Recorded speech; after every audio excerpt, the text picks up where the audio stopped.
Olá, tudo bem com vocês?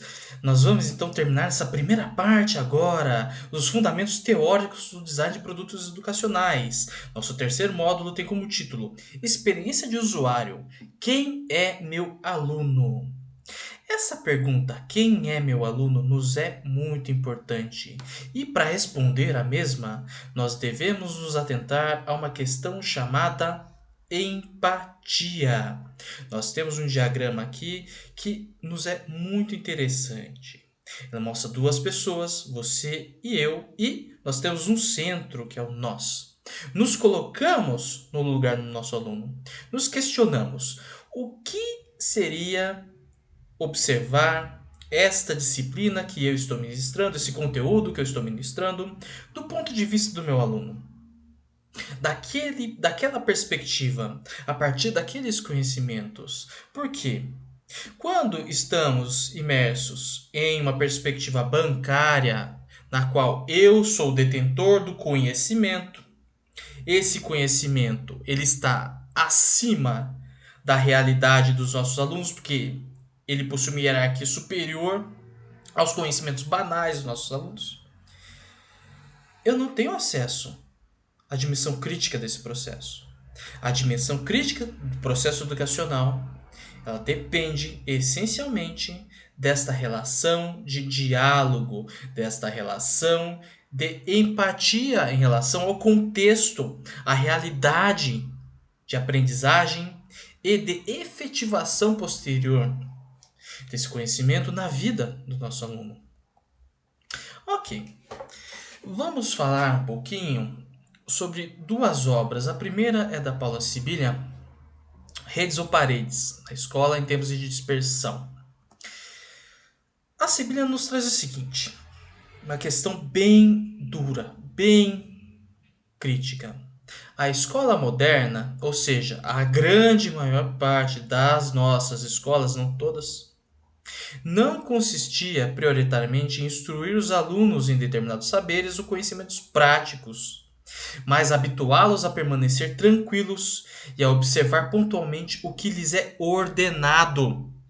A escola moderna, escola essa que começa a ser elaborada no século XIX, início do século XIX, e que até hoje, início do século XXI, nós estamos imersos nesse paradigma, salvo raras exceções, como por exemplo esta aula que nós temos, que ela é assíncrona, que ela desconstrói determinados conceitos de espaço e de tempo. Essa escola moderna, ela é um espaço de controle do corpo do aluno, de controle, de percepção do tempo do aluno. Ela é um espaço disciplinar. A Sibylla, ela traz muito de Foucault, é muito Foucauldiana essa análise dela. Michel Foucault, né, grande filósofo francês. Enquanto os alunos de hoje vivem fundidos com diversos dispositivos eletrônicos e digitais, videogames, celulares, televisões, etc. E isso, eu estou falando dos hardware, sem contar o software, que são incontáveis, não tem como contar. Um, dois, três, quatro, é impossível. Impossível. Existem centenas de milhares de aplicativos disponíveis gratuitamente para os nossos alunos. E eles têm acesso a todos, se quiserem. A escola, apesar dos alunos terem acesso a essas tecnologias, a escola, a maior parte das vezes, continua obstinadamente arraigada, solidificada em seus métodos e linguagens analógicas. O caderno, o livro didático. Analise. Analise o que é uma sala de aula tradicional. A lousa, a fala.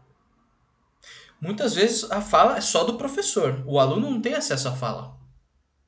O aluno tem acesso ao silêncio. Isso talvez explique porque os dois não se entendem e as coisas já não funcionam como se esperaria. Salvo raríssimas exceções, escolas de determinados indivíduos muito privilegiados, muitas vezes economicamente, As nossas salas de aula devem ser reavaliadas. Os processos educacionais devem ser reavaliados. E mesmo esses indivíduos que possuem o privilégio de ter acesso à escola de altíssimo nível, uma infraestrutura de altíssimo nível, eles vão colher as consequências sociais dos outros indivíduos que não tiveram acesso. A economia do país, a política, olha o caos que vivemos. Tudo isso, grande parte dessas questões, e isso é senso comum, grande parte dessas questões poderiam ser resolvidas por um projeto educacional que levasse em consideração o diálogo em relação à experiência de vida do aluno. O Han, na sua obra Sociedade do Cansaço, ele aprofunda um pouco mais essas questões que a Sibília levantou. A sociedade disciplinar de Foucault, feita por hospitais, asilos, presídios, quartéis e fábricas, não é mais a sociedade de hoje. Em seu lugar, agora ele está falando da sociedade pós-moderna, não sociedade moderna, que tem como modelo a fábrica, um processo de produção bem limitado. Nós vivemos um processo de produção pós-industrial, pós-fábrica. Em seu lugar, há muito tempo, entrou uma outra sociedade, a saber, uma sociedade de academias de fitness, de prédios de escritórios, bancos, aeroportos, shopping centers e laboratórios de genética. Logo, a sociedade do século XXI não é mais a sociedade disciplinar, mas uma sociedade de desempenho. Também seus habitantes não se chamam mais sujeitos da obediência, mas sujeitos de desempenho e produção. São empresários de si mesmos. Aqui, o Han nos traz uma contradição a mais, que a Sibília já indicou aqui. A escola, na perspectiva da Sibília, ela é uma tecnologia que passou o tempo dela. É uma tecnologia que continua operando no automático e não foi reavaliada. Porque existem outros tipos de subjetividades, outras formas de compreender o mundo por parte dos alunos. E o Han se aprofunda. A escola é um instrumento, uma tecnologia moderna, um espaço moderno, relativo à subjetividade moderna. Para o Han, essa subjetividade moderna não existe mais. Existe um outro tipo de subjetividade. E a escola, mesmo os processos bancários mais elementares da escola, elas não têm acesso a esse tipo de subjetividade. E eu vou adentrar nos próximos módulos e determinadas questões, como por exemplo o novo ensino médio, novo, onde há uma tentativa extremamente ingênua e eu vou utilizar um termo pesado, estúpida, tosca, de tentar acessar esse tipo de subjetividade, de tentar acessar esse tipo de sujeito de desempenho e produção. No contexto dos produtos educacionais, eu gostaria de introduzir vocês ou de elaborar com vocês que já tiveram acesso a essas questões a questão da experiência do usuário. Temos um produto educacional, seja um livro didático, seja um aplicativo, vários tipos que iremos analisar em um módulo futuro. Porém, esse usuário ele não possui a mesma perspectiva sobre esses determinados objetos como um outro usuário. Cada usuário ele é singular, ele está imerso em um contexto singular. E vamos ampliar agora um pouquinho aquilo que chamamos de experiência em relação a esses produtos educacionais, por exemplo. O Don Norman, um dos grandes teóricos do design e experiência de usuário, ele nos traz a seguinte questão: tudo está relacionado à sua experiência com o produto. E talvez você nem precise estar perto do produto, usando o produto. Você pode estar falando sobre ele para alguém. Isso constitui a sua experiência daquele produto.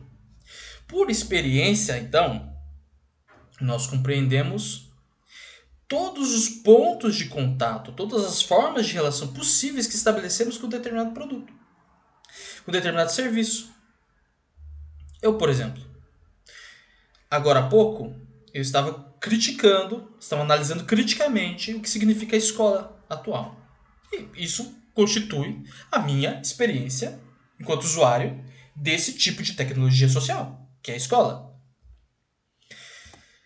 Grandes designers, grandes indivíduos que criam produtos, como os produtos educacionais, por exemplo, não necessariamente aquele tipo de atuação profissional, como eu já disse no primeiro módulo. Grandes designers, indivíduos que criam soluções, sistemas, serviços, etc., produzem experiências agradáveis, mesmo que seja a longo prazo. Uma boa aula, ela muitas vezes no primeiro momento ela não é agradável. Porém, em um segundo, um terceiro momento, os frutos vão surgindo. Quantas aulas no meu ensino médio, por exemplo, ou na graduação, que eu não gostei daquela aula. Porém, agora eu percebo como aquela aula foi agradável, como aquela aula foi positiva e eu não percebi. Então, existem determinadas complexidades em relação à nossa dinâmica de uso. Observe aqui.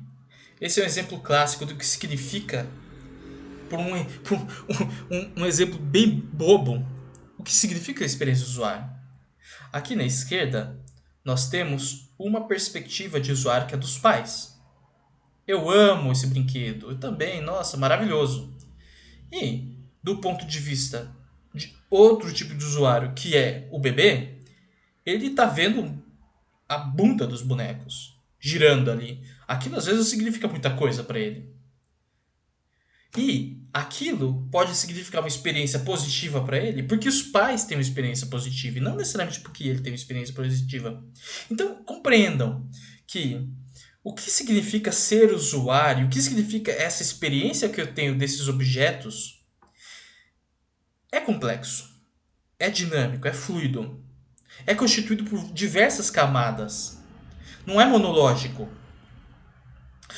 Aqui nós temos um outro exemplo, só que com fotos, do que significa a experiência daquele que compra aquele produto e daquele que usa aquele produto. É o mesmo exemplo, praticamente. Esse exemplo também nos é muito interessante porque nos mostram que, principalmente, que design não significa elementos estéticos. Design significa como que os objetos constituem a sua relação com o mundo.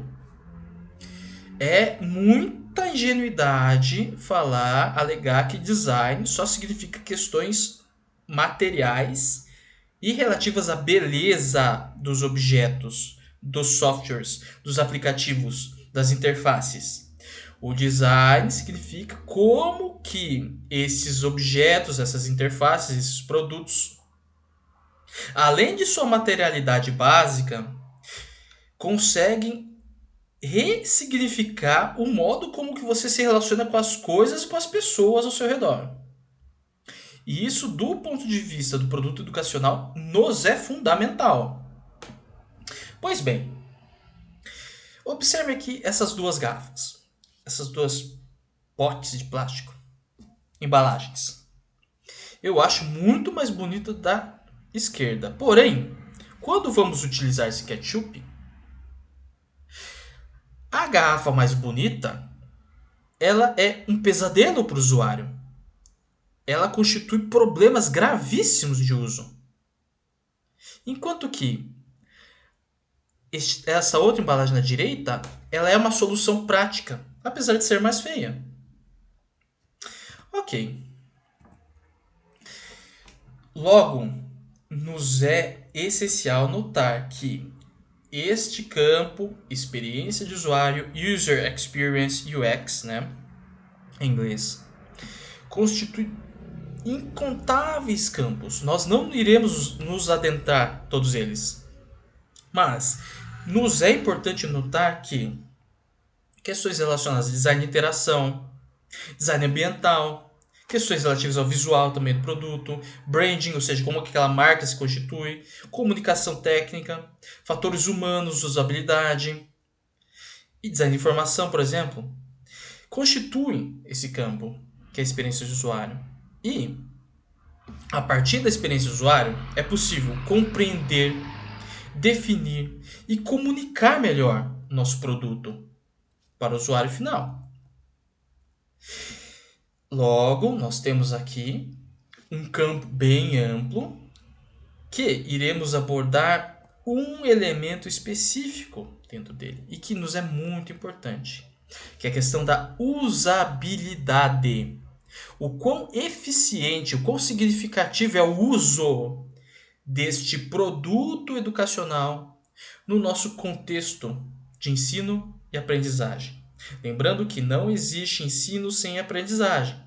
Não existe aprendizagem sem ensino. É um processo dialógico. É um processo de diálogo. É um processo que produz significados e não que limita significados. Então vamos lá. A partir da questão da usabilidade, das metas de usabilidade, nós temos estes campos, que são a eficácia, a eficiência, a segurança, a utilidade, a aprendizagem no sentido de é fácil aprender a utilizar esse produto educacional ou ele é muito complexo? E memorização dos elementos desse produto. Todos esses campos constituem aquilo que nós chamamos de usabilidade de um produto educacional. Nos próximos módulos, nós iremos nos aprofundar de maneira mais prática sobre o que cada um desses campos significa em relação a determinados produtos. Porém, nos é fundamental ter conhecimento que estes campos existem. Pois bem, acabamos o módulo de hoje. Eu espero que ele tenha sido significativo para vocês e até o próximo. Tchau, tchau!